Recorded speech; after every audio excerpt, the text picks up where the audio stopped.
Pengadilan Militer 208 Jakarta memecat dan memenjarakan 3 anggota TNI. Ketiga anggota TNI tersebut terbukti melakukan praktik lesbian, gay, biseksual, dan transgender atau LGBT. Perbuatan ketiganya dianggap telah melanggar norma agama dan norma kesusilaan. Ketiga oknum TNI tersebut adalah Sersan 2 atau Serda FA, Sersan 1 atau Ser2R, dan Klasi 1 atau KLS IF. Diketahui Serda FA mulai tertarik dengan sesama prajurit TNI sejak tahun 2020. Total ada 2 anggota TNI yang diajaknya melakukan hubungan sesama jenis.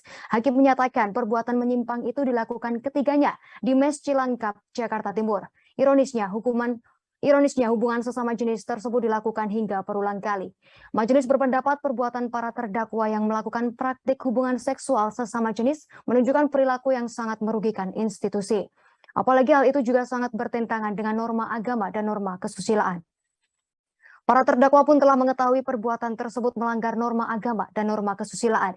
Putusan pengadilan menyatakan ketiga terdakwa terbukti secara sah melakukan tindak pidana yang disengaja.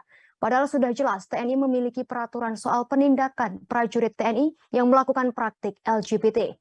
Aturan itu tertuang dalam surat telegram atau ST Panglima TNI nomor ST-1648-2012-2019 maksud kami tanggal 22 Oktober 2019 dan ST Kasat nomor ST 34-2021 tanggal 14 Januari 2021. Atas perbuatannya, ketiga terdakwa dipecat dari TNI dan dijatuhi pidana penjara selama 5 bulan.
Terima kasih sudah nonton.